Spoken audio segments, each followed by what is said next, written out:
callado, aunque camine a oscuras tú estás a mi lado. Y ya no temo a nada, sé que estás aquí.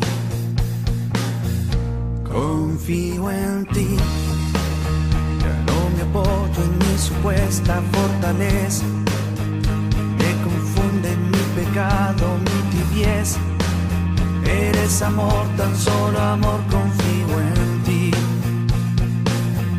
Confío en ti, pues siendo Dios me tratas como a un buen amigo.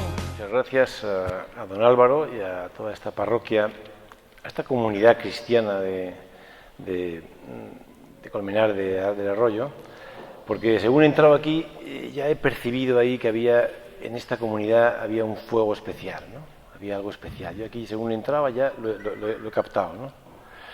O sea que es un don para mí estar aquí, para empezar. Eso es la primera cosa que os digo, porque esto verdaderamente es un don. Y lo siguiente que quería expresaros es que diréis, ¿qué hace este aquí? ¿No? ¿Quién es este para dar...? Yo intento ser una persona, yo me califico a mí mismo de un testigo. Soy un testigo de algo y ese algo lo tengo que repetir, lo tengo que contar. No soy nadie, pero sí fui testigo de algo y ese algo lo comento. No puedo quedármelo yo, no es mío. Es de todas las personas de buena voluntad y creyentes que necesitan escucharlo, porque todos necesitamos escuchar algo así. Y como son palabras que yo a partir de este momento creo que no soy yo el que las digo, os voy a pedir que os suméis conmigo para rezar un Padre Nuestro y una Ave María para que sea efectivamente el Señor el que ponga las palabras que lleguen a vosotros. Padre nuestro que estás en el cielo, santificado sea tu nombre, venga a nosotros tu reino, hágase tu voluntad en la tierra como en el cielo. Danos hoy nuestro pan de cada día, perdona nuestras ofensas, como también nosotros perdonamos a los que nos ofenden. No nos dejes caer en la tentación y líbranos del mal. Dios te salve María, llena eres de gracia, el Señor es contigo. Bendita tú eres entre todas las mujeres y bendito es el fruto de tu vientre Jesús. Santa María, Madre de Dios, ruega por nosotros pecadores, ahora y en la hora de nuestra muerte. Amén. Bueno, pues ya después de que ya está el Señor actuando, pues ya se puede empezar a charlar. Yo quería que, cuando dándole vueltas a esto, yo nunca me preparo este tipo de charlas, porque creo que es que si las preparas te equivocas, porque esto no es una cosa que eres tú el que haces, actúas, ¿no? Tú no actúas, actúa el Señor y tú eres instrumento, a veces regular, a veces bueno, nunca sabes por qué ni cuándo, pero si pretendes que eres muy brillante, que eres tú el que comunicas a alguien algo, es mentira. Esto es una torpeza, es un clásico gesto de soberbia que tenemos los seres humanos. Entonces, yo lo que plantearía en primer lugar es cómo comenzó esto, quién era yo, ¿no? Pues yo soy una persona, hijo de una familia militar, que mi padre era marino de guerra, éramos 7 hermanos, aquí tengo un hermano mío que ha venido el hombre aquí a escucharme, y que bueno, tuvimos una educación, pues la clásica educación de una familia numerosa, pues con austeridad, con rigor y con mucho espíritu de lucha y de sacrificio y demás, ¿no? Y bueno, y en casa recibimos una educación católicos, pero y más o menos pues íbamos a misa durante ciertos momentos de la juventud, pues ese ir a misa pues era un poco el domingo y si ibas no ibas, pues bueno, pues si alguna vez no ibas, pero bueno, no era una cosa, algo que habíamos heredado, que yo siempre digo que habíamos recibido, una tradición, y que de alguna forma estaba ahí, porque yo siempre creo que en eso no es nada despreciable, puesto que es una semilla que queda ahí y que nunca sabes cuándo brota cuando el Señor le da la gana que brote, ¿no? Lo cierto es que yo vivía en mi mundo, ¿no? En mi mundo de carreras, de luchas, de ambiciones, legítimas todas, por otro lado, en definitiva, como cualquier ciudadano joven y ambicioso y luchador que quería, pues desde el punto de vista deportivo y desde el punto de vista académico y personal y profesional, pues conseguir objetivos y metas. Yo siempre en esta carrera de lucha y de objetivos, yo siempre hago el mismo comentario, me han escuchado más charlas estas, pues dicen, yo me sentía un poco como Forrest Gump, ¿no? Yo corría, consiguiendo cosas, que tenía que acabar la carrera de medicina, que luego la tesina, luego la tesis doctoral, luego no sé qué, la especialidad, siempre consiguiendo objetivos. Y en lo deportivo, pues hombre, era un loco del deporte y me encantaba. Y bueno, la verdad que en esos momentos de diferentes luchas, y en un momento determinado, y es aquí cuando quiero un poco contaros lo que me pasó, y posteriormente creo que es importante, la reflexión que os querría dar aquí especial un poquito es, ¿y 20 años después qué? No han sido 20 años después, pero han sido 19, hace 19 ahora. Por eso es importante. Bueno, lo cierto es que estaba en un momento jugando al baloncesto, trabajando de médico del baloncesto, era un año muy importante para mí, porque yo me nombraron jefe de los servicios médicos del Real Madrid. Por tanto, era un reto enorme, ¿no? Fíjate, para un jugador que ha sido jugador del Real Madrid, posteriormente médico del baloncesto, y de pronto que te dan la jefatura de los servicios médicos, pues es un poco, pues un momento de cierta borrachera, si me calificáis. Coincidió ese año, curiosamente, deportivo, muy importante desde el punto de vista de si tenía éxito o no, coincidió con que ese año había acabado de leer la tesis doctoral y me habían dado había un año extraordinario, puesto que la Liga la estábamos ganando y justamente por la mañana de ese mismo día, que era contra un partido contra el Atlético de Madrid, habíamos venido, mi mujer y yo, Paloma y yo, habíamos venido corriendo del coche desde Navarra, donde me habían dado, pues te ponen el birrete de doctor, y bueno, pues estaban mis padres allí, fue un momento que te cantan el Laudeamus Digitus, y es un momento verdaderamente en el que estás flotando, ¿no? Te sientes un rey, te sientes alguien extraordinario, ¿no? Para más INRI, ese primer año jugábamos el penúltimo partido de Liga, pero era prácticamente el penúltimo partido, el definitivo, contra el Atlético de Madrid en nuestro campo. Y empezamos el partido con los nervios, con la tensión y demás. Y justamente en ese momento empieza el partido, pues, todo fenomenal, y metemos un gol, metemos 2 goles, metemos 3 goles, se llega al descanso, bueno, pues parecía que el partido estaba ya resuelto. No solo el partido resuelto, no, la Liga estaba resuelta. El primer año con el equipo, un momento importante, ganas la Liga, pues todos son momentos de esos que te crees, o sea, flotas, ¿no? Es todo extraordinario.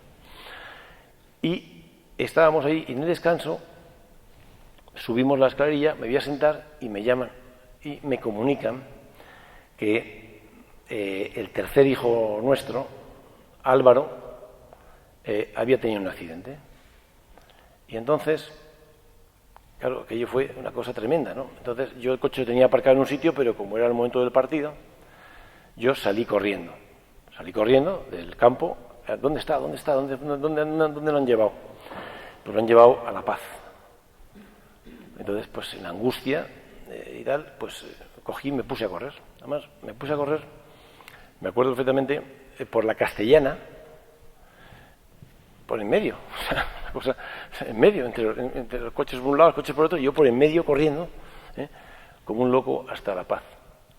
Bueno, fuimos a La Paz, mi hijo Álvaro tenía 6 años y medio, y entonces al llegar allí me dicen que mi hijo ha tenido un accidente con una puerta del garaje y que está muy mal, que está muy grave, y claro, pues yo me quedo ahí pues destrozado, pero lo que hablábamos antes, yo que no era un gran creyente y un gran orante y nada de eso, pero ahí pues me puse a rezar y estuvimos unas horas. Posteriormente pues mi mujer también vino un poquito más tarde ahí a La Paz y estábamos ahí pues en oración y demás hasta la 1 o las 2 que nos comunicaron que el niño había fallecido y que no, bueno, porque ya no. Entonces nos fuimos a casa.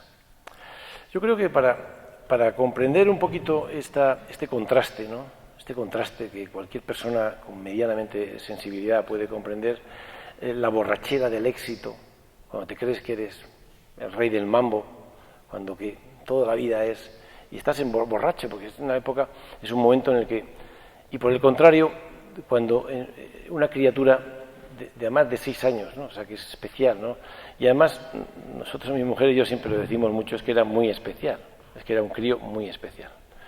Como posteriormente os contaré anécdotas de él, y que bueno, y que de alguna forma pues te quedas un poco... el dolor es absolutamente inaceptable, o sea, humanamente es inaceptable, no es aceptable. O sea, estamos preparados no estamos preparados para la muerte. Primera cosa, que la sociedad actual no está preparada para la muerte. Es una palabra que chirría, que no gusta. Pero bueno, si se muere la abuelita, todos comprendemos que la abuelita de 100 años se tiene que morir, ¿no? El abuelito. Ya que se muera tu padre, ya es un dolor muy, muy profundo. Tu mujer, tu marido, es muy terrible. Pero un hijo es que no es algo que...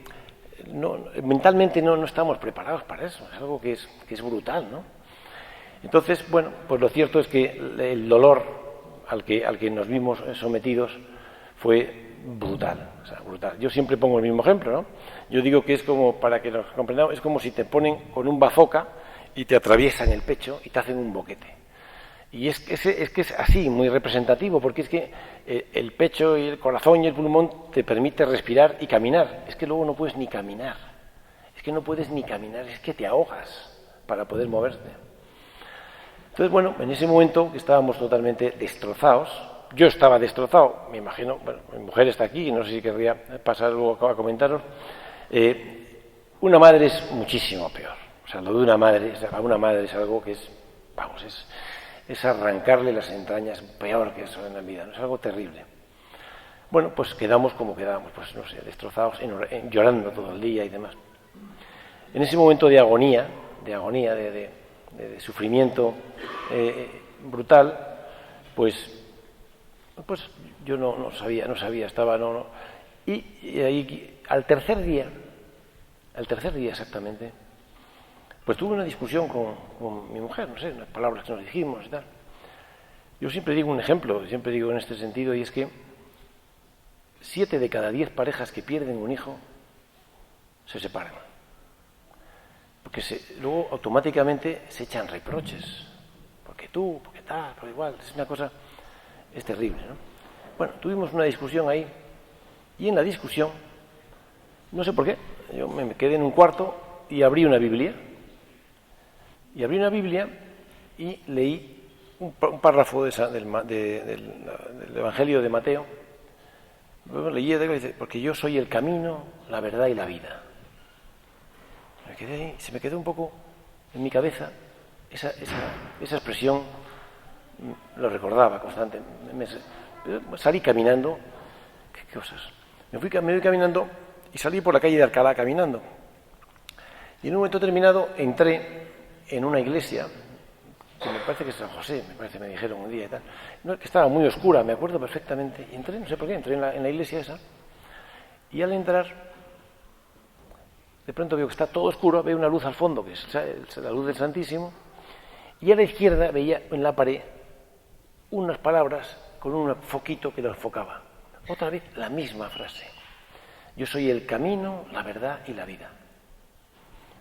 Aquello ya me quedó un poco así, cosas más, pero nada especial. Lo cual, luego, no sé si volví a casa y os lo conté. Paloma, mira, me ha pasado esto y tal. Y las noches, pues por las noches no dormíamos. Yo me acuerdo que pues tardábamos mucho en dormir y a lo mejor, pues, y ese día me acuerdo que me acosté tarde, pero me levanté pronto, como a las 5:30, al alba más o menos, era el 17 de junio, 18 de junio, pues a las 6 de la mañana, no sé, una hora muy, al alba, vamos. Me fui paseando y no sé cómo entré en el cuarto del niño. Entré en el cuarto del niño y entonces empecé a mirar cosas de él. Y entonces, en un momento determinado, mirando un cuaderno, cayó un cuaderno.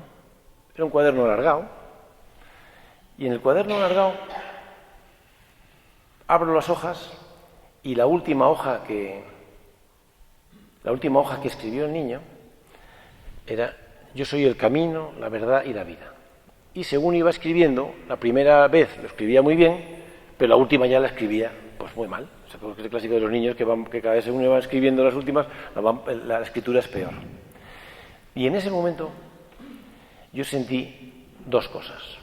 Primero, el dolor horroroso que tenía aquí en el pecho era menor, era mucho menor. Y luego yo sentí una presencia que estaba en esa habitación.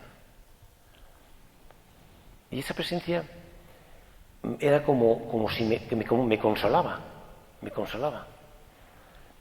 Entonces, y claro, esa cosa que te quedas un poco chocando y dices, bueno, el dolor ya era distinto. No es que me quitara el dolor, es que yo experimentaba que alguien me acompañaba en mi dolor. Me estaba acompañando con mi dolor. No me lo quitaba, me acompañaba. Bueno, a partir de ese momento digo, ¿pero esto qué es? Esto es una alucinación, un delirio típico de unos padres pierden un hijo, quedan trastornados, pues lógicamente es un estado de alucinación, pues todo ese tipo de cosas que se dicen, el síndrome del duelo, todo ese tipo de cosas que se dicen. Bueno, lo cierto es que yo ahí había percibido una presencia, realmente una presencia. Entonces me puse en marcha, digo, esto tengo que saber qué es lo que es, ¿no? ¿Y quién es? Porque sí, las palabras estas las dijo Jesucristo, pero ¿quién era este?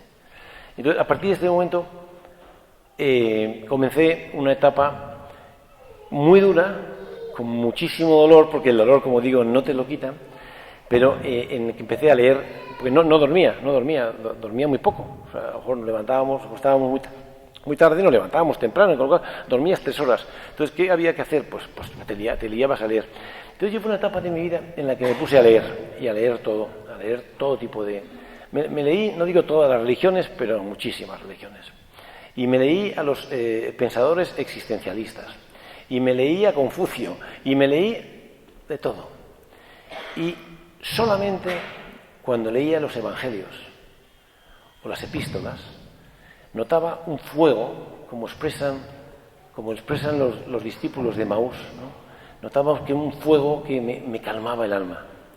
Entonces, yo sabía que había algo, que era alguien, y que tenía que entenderlo y que descubrirlo, quién era, ¿no?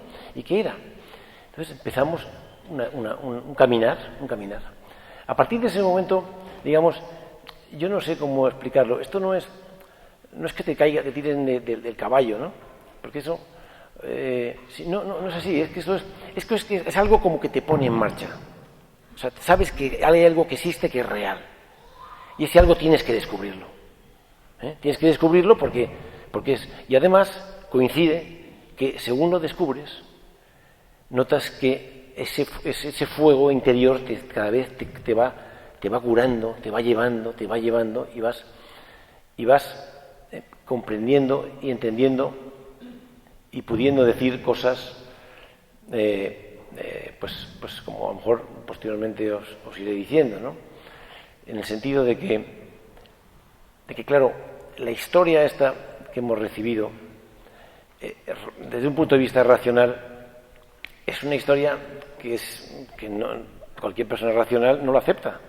La historia de la encarnación del Hijo de Dios en una mujer, la historia del misterio de la Trinidad, todo este tipo de cosas desde un punto de vista racional. Pero claro, es que esto es algo que es muy superior, es algo que una vez que tú lo entiendes, o sea, si tú llegas a ello con la mente fría, con racionalidad, es demasiado profundo para que tú lo puedas entender, para que te pueda llegar. Solo te puede llegar si llegas con la docilidad y con la fe, con el sentimiento, que es mucho más que sentimiento y mucho más que fe, pero es como se acaba comprendiendo que todo es verdad. Yo pasé una etapa de mi vida enorme, muchos años, y fueron unos años muy duros, pero fueron unos años, iba a decir, muy bonitos, porque fueron unos años que yo flotaba, porque yo vivía en oración todo el día rezando. Y esto es una de las cosas que quiero transmitir luego al acabar, ¿no? Y 20 años después, ¿qué? ¿No? Bueno, lo cierto es que esta experiencia dice, bueno, pues eso es una cosa que puede ser, por la gente se puede calificar. Bueno, es que posteriormente a esto, en nuestra vida, esa presencia de ese cuarto, nos ha estado acompañando permanentemente. Yo lo digo porque lo creo profundamente. Yo recuerdo otra anécdota que fue nosotros, después de perder a Álvaro, mi mujer estaba embarazada. Estaba embarazada y el sufrimiento espantoso hizo que perdiera el bebé que llevábamos dentro, que llevaba ella dentro, vamos, yo no lo llevaba, que lo llevaba ella dentro en verano, pues un doble. Y posteriormente a eso yo pues me rebelaba ante Dios. Yo me rebelaba ante Dios. Y entonces un día me quejé a Él profundamente. Y el Señor me dijo, ¿cómo te va a decir el Señor? Sí, el Señor nos dice en sueños. Hay que creer lo que te están diciendo, poner en sueños. Es que en sueños te dice cosas. Tienes que saber que son cosas que te dice. Entonces me dijo, apuesta por la vida. Apuesta por la vida, que la vida volverá. Entonces yo recuerdo que yo se lo dije a mi mujer. Y yo siempre le digo que salga y no quiere venir aquí, pero y ahí estuvo ella. Yo siempre la considero en eso excepcional. Porque lo más importante de un creyente nos lo mostró la Virgen, que se abrió al misterio. Le dijo, hágase en mí según tu palabra. Pues a mí el mérito grande de mi mujer es que en ese sufrimiento, después de haber perdido 2 hijos, creyó y se abrió. Y el Señor nos dio 2 niñas más después. Y una de las niñas, Ana, pues estaba embarazada y, como siempre, a las 6 semanas, digo como siempre porque hemos tenido varias experiencias de estas, empezó a manchar y fuimos al ginecólogo, le hizo la ecografía y le dijo, bueno, no sé, ya veremos, bueno, no me atrevo a decir, pero bueno, sí está manchando, estate tranquila. Y yo, pero es que yo cuando estoy embarazada me duelen mucho los pechos y no paro de vomitar. Y ahora he dejado de vomitar y no me duelen. Entonces, pues claro, era un signo. Una persona que siempre que está muy embarazada le tiene esos 2 síntomas y deja de tenerlos, pues parecía que el tema no. Entonces yo me acuerdo que me fui con el equipo, iba con el equipo a Oviedo, estaba en el Hotel Reconquista, yo salí pitando para allá y cogí y tal, y por la tarde, no había cogido ni ropa ni nada parecido, por la tarde comimos con el equipo y estaba en la habitación y entonces me rebelé contra Dios. Me rebelé contra Dios, empecé a quejarme. Ya está bien, no puedo más, ¿qué quieres de mí? Y en ese momento, claro, es otra cosa que dirán que es una locura, pero bueno, yo lo tengo que decir. Se abrió la ventana y sentí un aire que entró fuerte. En ese aire, entonces me acurruqué en la cama y me metí a dormir y me quedé dormido. Y en ese rato sentí otra vez la voz del Señor que me dice, confía en mí, estate tranquilo, todo está bien. Bueno, me quedo dormido, me voy con el equipo, jugamos el partido y al acabar el partido le llamo a mi mujer. Y yo estaba ya muy tranquilo porque esas palabras me las había dicho a mí el Señor. Entonces le dije, ¿qué tal? ¿Cómo estás? Me dice, chiquitín, y me llama chiquitín. Chiquitín, todo está bien. Me han empezado a doler los pechos, se me ha cortado la hemorragia completamente y llevo toda la tarde vomitando. Entonces yo le dije porque lo creo, le dije, esa niña está protegida por el Espíritu Santo. Estate tranquila, que esa niña irá para adelante y esa niña no la perderemos. Y así ha sido. Nació prematura, pero nació.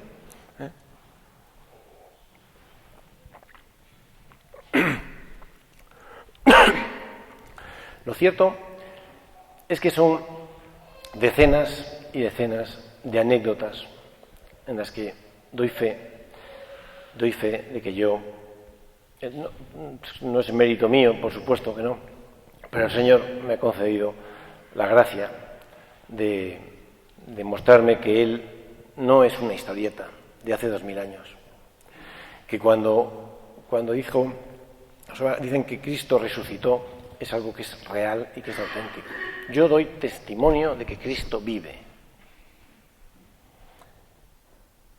Yo recuerdo un día que íbamos camino del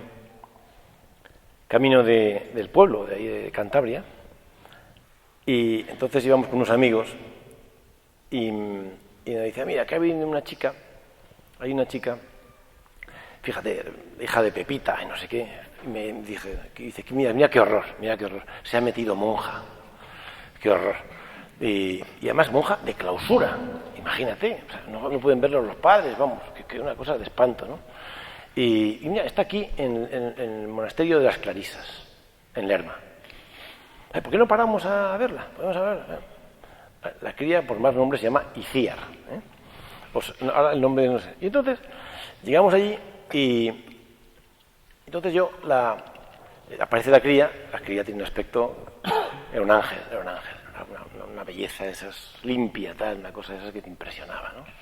Y irradiaba una felicidad absurda. Una monja clausura, cerrada ahí, es que irradia una felicidad que desborda, pues es una de esas locuras propia de un creyente loco, ¿no? Y entonces le preguntan y tal y cual.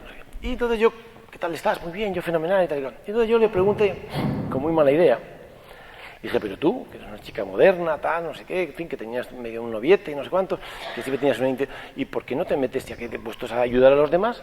¿Por qué no te metes hacia una ONG o una monjas en sitios de estos de desamparados? Y dice ella, no lo sé, yo he llegado aquí y el Señor me dice, ven a mí. Ven a mí. Y yo voy a Él y el amor que doy al Señor y el Señor me da a mí, irradiamos amor al resto del mundo. Claro, esta expresión de que esa comunión entre una niña y Dios pueda producir esa irradiación de amor, claro, es una cosa que, bueno, pues se la puede inventar, ¿no? Pero evidentemente lo más probable es que es algo que percibe ella y que es real, ¿no? Es un misterio grande de esto de la acción de Dios, ¿no? En definitiva, ese monasterio a mí me marcó mucho, porque yo estaba en el camino entre el pueblo y Madrid. Entonces, pues yo iba a ver a mi mujer mucho por allí y recuerdo pues que paraba muchas veces por allí, me ponía a rezar y no sé qué. Y un día estaba en el pueblo durmiendo en mi cama y tuve un sueño. Y el sueño es que yo entraba en el monasterio. En el monasterio no se puede entrar. Como estás a ver, cuando se clausura no puede entrar ningún individuo. Pero en mi sueño yo entraba. Entraba en el monasterio y las monjas iban con un hábito azul. El hábito de las monjas es marrón. Y al llegar allí, pues que la superiora, no sé por qué, me enseñaba a mí todo. Me enseñaba todo el convento, a mí estupendamente y tal. Y en un momento determinado pasa por una capilla chiquitita, no era la iglesia como esta, sino que es la clásica capilla pequeña que tienen las monjas para ellas, ante el Santísimo y relación y tal. Y que estaban todas las monjas de rodillas, puestas allí de rodillas. Entonces yo al pasar empiezo a sentir, bueno, el corazón a 200 por hora, la piel de gallina, se me pone todo allí y empiezo a percibir ahí una experiencia, que es una experiencia que yo califico de mística o de tal, una experiencia de que Jesucristo estaba allí. Fue una experiencia que no sé lo que me duró, si fue un minuto, pero yo percibí que ahí estaba Jesucristo resucitado. Sabía que era el Señor. ¿Y por qué el Señor? Porque yo nunca he sentido un amor tan grande como ese, que me inundó completamente. Fue tal la sensación que abrí los ojos. Estaba en sueños. Y la misma sensación estaba exactamente igual ahí. Yo no sé si fue un minuto, si fue una hora, no tengo ni idea de lo que fue. Durante varios días estuve completamente flotando completamente. Y posteriormente lo que hice es que cada vez paraba para ver que me dieran respuestas. ¿Qué es esto que me había pasado? Paraba en la iglesia de las Clarisas de Lerba. Y según me acercaba al muro, porque a veces iba muy temprano, porque tenía que ir a trabajar, el corazón me latía, me ponía 200 por hora, tal, y al final la verdad es que yo solo sabía que allí y tal, y cada vez que me acercaba allí y veía un poquito el Santísimo ahí expuesto, pues sentía esa sensación y demás. Al final de estas historias, yo creo que es la primera vez que en público que la cuento, ¿eh? Yo creo que es la primera vez en público, porque claro, esto en el fondo te da una vergüenza muy grande. Bueno, esto cualquiera te va a decir, este es no normal, este es un chaval que se inventa una historia. Entonces yo creo que este es aquí el quid de la cuestión, ¿no? Han pasado 19 años. ¿Y ahora qué? 19 años después. Después de que ya se ha pasado el duelo, después de que ya te has vuelto a la vida, has vuelto a los mismos defectos de siempre, a los mismos hábitos regulares, has vuelto a vivir otra vez como un loco, pues vuelves a ser Forrest Gump y te sigues peleando con los números. ¿Qué es verdad? ¿Qué es todo aquello, verdad? Pues yo creo que lo que es importante, aquello fue verdad. Aquello es verdad. Yo creo que Cristo vive. Yo creo que esta historia es verdad. No la mía, no, toda esta historia de Jesucristo. Yo creo que es lo único que tiene sentido, que estamos aquí. No tiene más sentido esto. Y yo creo que después de 19 años hay varias cosas que yo creo que son fundamentales. Evidentemente, una frase que a mí me retumba mucho últimamente, que es, yo soy muy paulino, porque era un apóstol que me caía un poco gordo.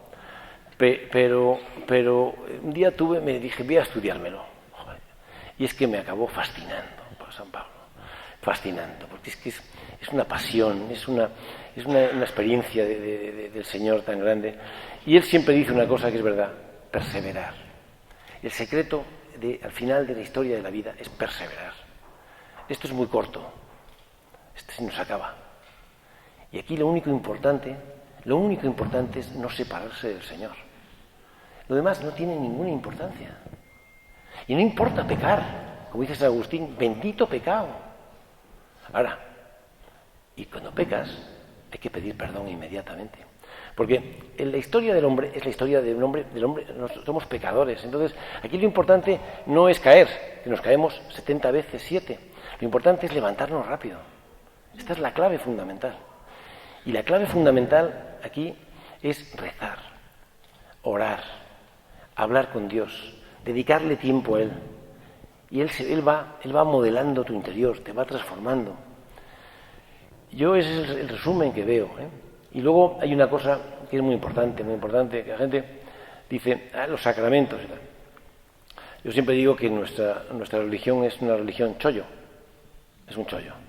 Porque claro, es una cosa que cada vez que te equivocas, pues pides perdón y venga, y otra vez para adelante y no pasa nada. Que eso es un hipócrita. No es un hipócrita. No, es nuestra naturaleza. Nuestra naturaleza es imperfecta. Y aquí lo importante es levantarte inmediatamente. El Señor lo único que quiere de ti es tus pecados. Porque eso es lo único que podemos ofrecerle. No podemos ofrecerle nada más. ¿Quién le puede ofrecer grandes obras? ¿Quién de aquí puede comulgar? ¿Quién tiene derecho para comulgar? ¿Quién? Esto es todo gratis. Entonces, lo único que podemos hacer es dar gracias a Dios.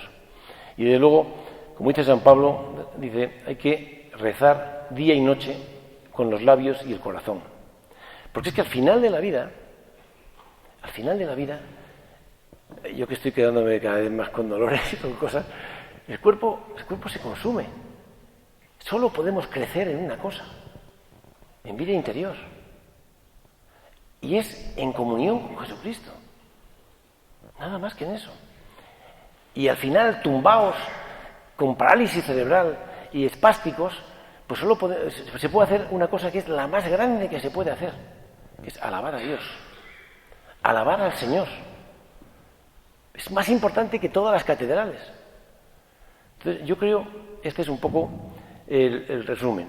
Y vuelvo a deciros, si creéis que yo soy un hombre especial o un hombre que soy absoluto, yo soy un pecador. Soy un hombre, tengo un hermano que nos gusta vivir fenomenal. Soy un comedor, un bebedor. Es que es así, pero yo tengo una confianza. Lo que a mí me ha dejado toda esta experiencia es esperanza. Mi historia no es mía, me la lleva el Señor. Y el Señor te conoce perfectamente. Y por tanto, a partir de ahí hay que tener mucha tranquilidad. Lo digo aquí, pero luego yo estoy todo el día agobiado por estupideces y por problemas y por los estúpidos dineros y por mil historias, ¿no? Pero es la verdad, o sea, nuestra historia la lleva el Señor. Y nada más. Y no sé si os ha podido ser útil a alguien, pues benditos a Dios.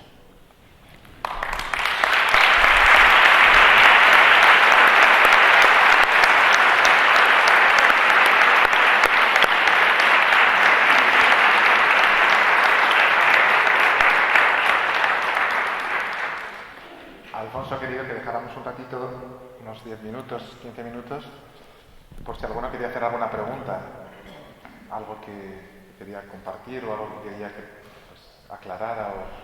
Había una niña que tiene el micro, si quieres, ve al fondo, que hay una mano levantada.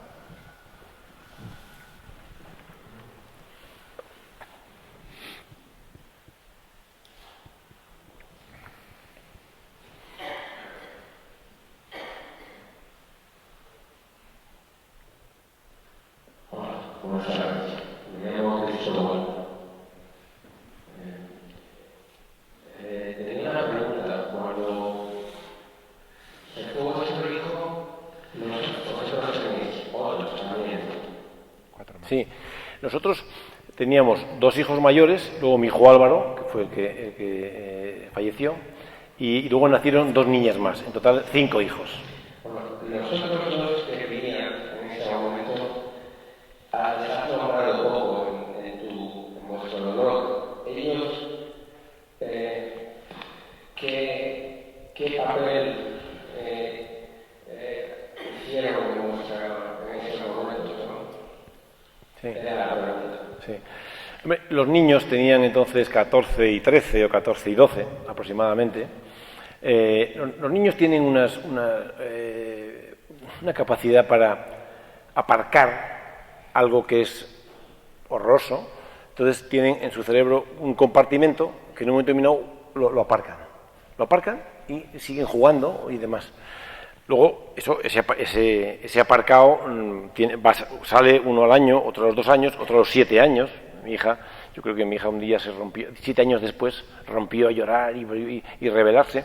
Y, de hecho, mi hija María, pues, que estuvo muy rebotada, estuvo muy alejada de Dios, en parte porque no aceptaba ese que era inaceptable para ella que se hubiera tenido que morir su hermano y tal, y estaba muy enfadada con Dios. Y estuvo una época pues que no había forma de hacerla recapacitar y tal. Pero bueno, gracias a Dios y con la oración, pues al final comprendió que el niño pues no era un niño, o era un niño y era más que un niño. El niño era un ángel, el niño era una criatura que Dios la trajo aquí con una misión. Yo estoy convencido que mi hijo Álvaro tuvo una misión, que la misión era llevarnos a muchos al cielo. Y esa es su misión. Entonces, es algo que cuando dicen tú has superado esto del hijo, no, los hijos no se superan, como decía antes, los hijos se aceptan. Se aceptan que esta es la historia, ¿no? Y como también dice mi mujer, que a mí me encanta escucharla, estamos convencidos de que nos queda una vida entera allá con él en el cielo.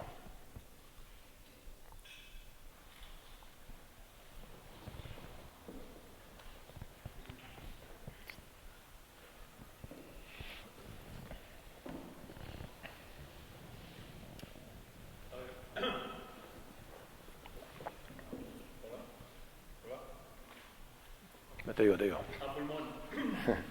Cuéntanos unos pequeños detalles del Ángel Álvaro que has dicho. Luego os contaré porque era un chico especial.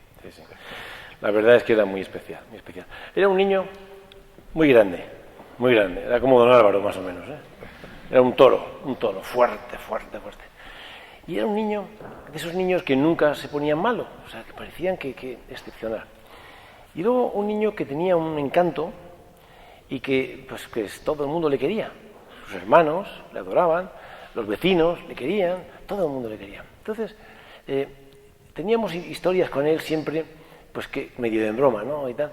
Y yo siempre le decía bromas, decía, tú tienes una debilidad muy grande. Yo, papá, yo no tengo ninguna debilidad. Sí, tienes una debilidad muy grande. Pues tú necesitas que te quiera todo el mundo. Sí, es verdad, papá, esa es mi debilidad. A mí necesito que me quiera todo el mundo. Y luego, de pronto, nos decía cosas que nos dejaban muy sobrecogidos, porque, por ejemplo, a su madre siempre le decía frases, dice, tú no te preocupes, mamá, que yo estaré siempre a tu lado para protegerte. Este niño que dice estas cosas, para protegerme, pues 5 añitos, 6 añitos, pero ¿cómo va a proteger? O sea, ese tipo de frases que nos sobrecogía. Y la última, una vez, era muy grande, era fuerte, entonces se metió en la cama y nos agarró a los dos, con los brazos, en la cama, y nos metió, o sea, nos abrazó a él. Y entonces nos daba besos y dice, ¿pero qué haces, Alvarito, qué haces? Y dice, ¿pero no os dais cuenta que yo he venido aquí a uniros? Chico, aquello nos dejaba sobrecogidos, ¿sabes? Lo cierto que yo no os he contado, porque claro, esto es una historia. Yo lo sé, yo unos 2 meses antes tuve un sueño de que mi hijo se moría.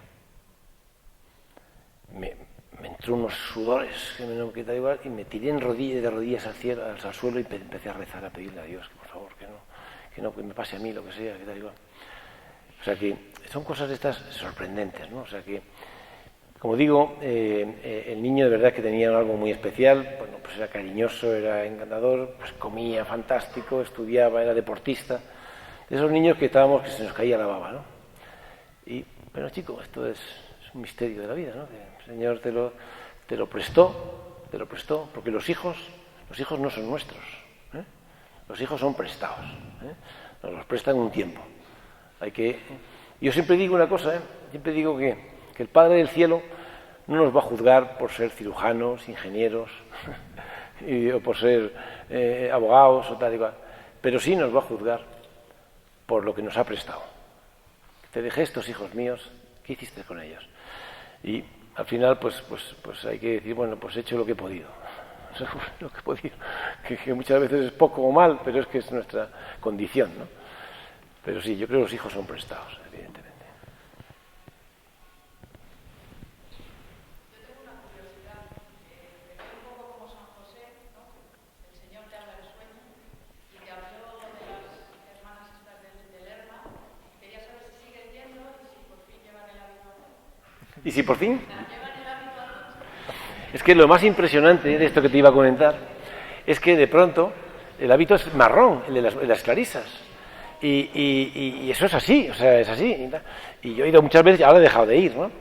Pero de pronto estaba un día en casa de unos parientes nuestros en Burgos y entonces de pronto aparecen, se ha extendido un grupo de las clarisas, que son un grupo que se llama Jesus Communio, y que la superiora es una monja que tiene una fuerza impresionante y entonces estábamos allí, que vienen a hacer el acto en la Catedral de Burgos, pues el acto de inauguración o de tal, y estaban 8, 10, 12 cardenales, estaban allí y tal, no sé qué.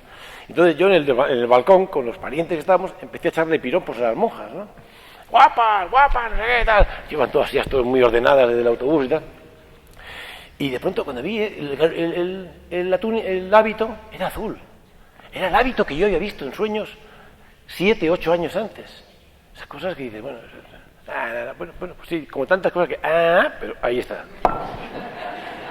O sea, claro, cuando una es pero cuando son 50, ya no son tantas ya es que hay algo que hay clarísimo, ¿no? Que verdaderamente que impresiona, ¿no? O sea, son cosas que sorprenden, verdaderamente. Doctor, yo quería preguntarle cómo sanidad de Álvaro? Pues yo creo que fue la gracia de Dios. La gracia de Dios y el amor de los hermanos.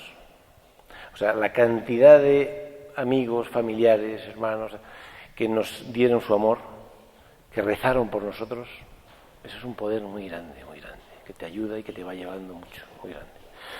Y nosotros, pues hombre, pues la verdad es que el Señor nos vino en nuestro auxilio y nosotros pues intentamos, pues con nuestros defectos y que tenemos discusiones y pues somos mi mujer y yo somos muy distintos y tal igual, pero pues hemos ido caminando y creciendo y bueno, intentando que nuestra familia no fuera una familia que se hubiera quedado trastornada por un golpe tan brutal, sino una familia en la que reine el amor, que reine un poco el perdón y que reine un poquito y que estemos ahí juntos. Y bueno, pues gracias a Dios ahí estamos. Ahí seguimos, luchando, seguimos luchando. Porque esto es una lucha, ¿no? Ya sé que tampoco está de moda y hablar del diablo es una cosa que no conviene, porque este tipo de cosas no conviene. Yo os voy a decir que esta semana, yo he estado en el pueblo ahora con mi mujer en Semana Santa y he estado en el Monte Tabor. O sea, en el Monte Tabor, mis paseos, rezando, estaba en una gozada, una delicia, tal. He llegado aquí y esta semana, unas tentaciones, porque como vas a ir a dar testimonio de Jesucristo, el diablo te zarandea, te quita la paz, te no sé qué. O sea, esto es así, o sea, que estamos aquí en un combate. O sea, y el que lo niegue está equivocado. Es que el mayor éxito que tiene el diablo es negar que existe. Aquí hay que rezar mucho y hay que estar siempre cerca de Dios, porque esto es un combate. No pasa nada, no pasa nada. Vencemos seguro, porque está el Señor a nuestro lado. Eso está claro, o sea, no hay que tener ningún miedo, ¿no? El Señor es mucho más poderoso, pero es un combate que tenemos aquí muy, muy potente, ¿no? Y hasta el final, hasta el final. Esto, desgraciadamente, no creo que nos dejen descanso antes, ¿no? No lo creo.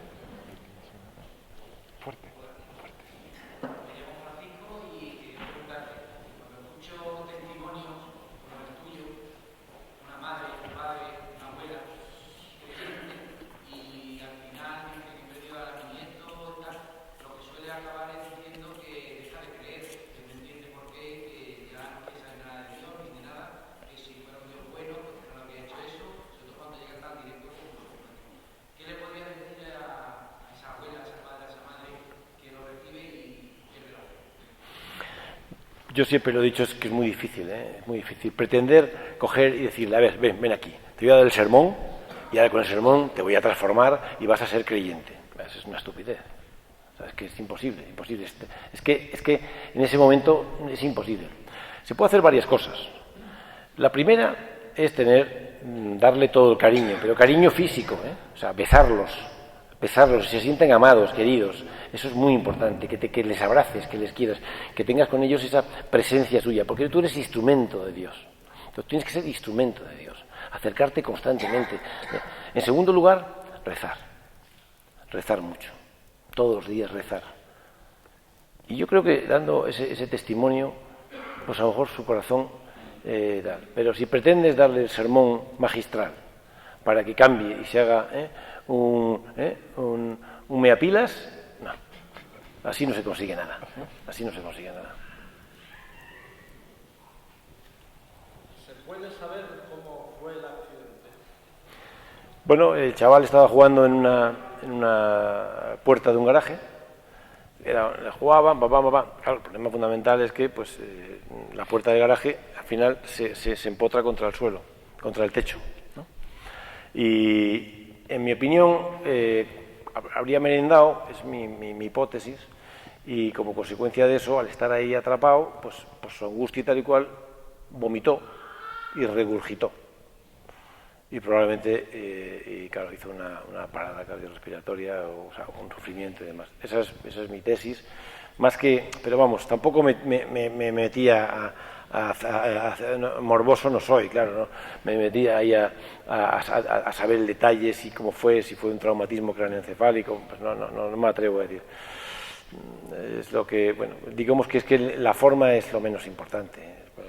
Lo importante es que, bueno, pues que el niño, pues era el día que el Señor tenía esa historia por algún motivo que nos lo explicará cuando le veamos cara a cara en el cielo. Yo se lo preguntaré, eso lo preguntaré.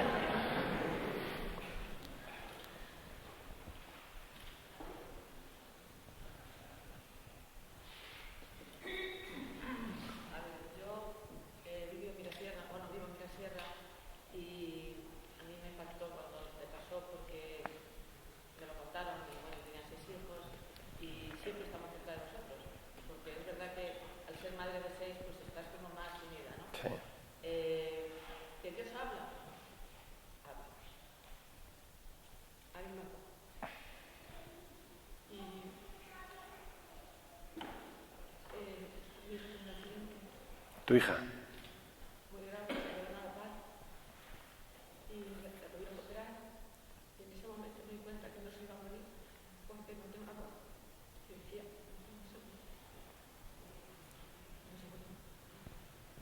No, absolutamente.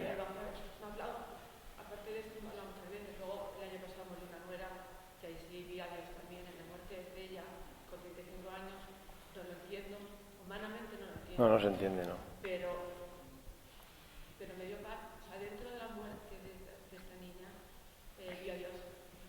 Y eso es muy difícil de que la gente lo entienda, pero cuando tú tienes a Dios cerca, te ayuda muchísimo. Totalmente. Todo lo que has dicho hoy me ha llegado muchísimo porque estoy de acuerdo totalmente contigo. Hasta las monjas, que dentro de una monja de esas de Jesús comunión, son unas monjas. Ah, sí. No, son muy especiales, son muy especiales. Te he entendido perfectamente, no estás nada loco y estás lleno de Dios. Bueno, sí, todo lo que puedo. Convencida. Bueno. Has comentado que poco antes, o sea, que no sé qué tiempo antes de pasar lo de tu hijo, soñaste que iba a pasar. ¿Esto cómo se interpreta cuando luego pasa? El Señor te lo dice, porque hasta que no pasa ni te das cuenta que has soñado con ellos. O sea, que interpretaste esto Bueno, es que al final, primero, yo entonces, al final tampoco puedes hacer nada. Quiero decir, que no puedes estar encerrado en en una burbuja. ¿No? La vida sigue, ¿no? De cuando pues tienes. Pero vamos, efectivamente, esa experiencia la tuve, le di importancia. O sea, no, le di importancia en ese momento. Lo que pasa que, bueno, pues pensé, pues es una pesadilla, pero no, esperemos que no, ¿no? Pero yo, de luego, que aquello sentí que una pesadilla grande, ¿no? Y bueno, pues lo cierto es que confiaba. Yo soy optimista. Una cosa que me ha bendecido Dios es soy optimista. O sea, yo me levanto por las mañanas y creo que voy a arreglarlo todo. Luego llega la noche y veo que no he arreglado nada, pero por la mañana me levanto convencido de que voy a arreglarlo todo y voy a conseguir las cosas. Entonces, eso, pues no va a pasar. Recé y tal, pues no, yo confío en que no y tal. Pero lo cierto es que pasó, efectivamente, eso es así. Entonces yo, cuando cuento la historia, pues cuento que ya entonces sentí tuve un sueño y realmente, pues el sueño ya me adelantaron que podía pasar esto.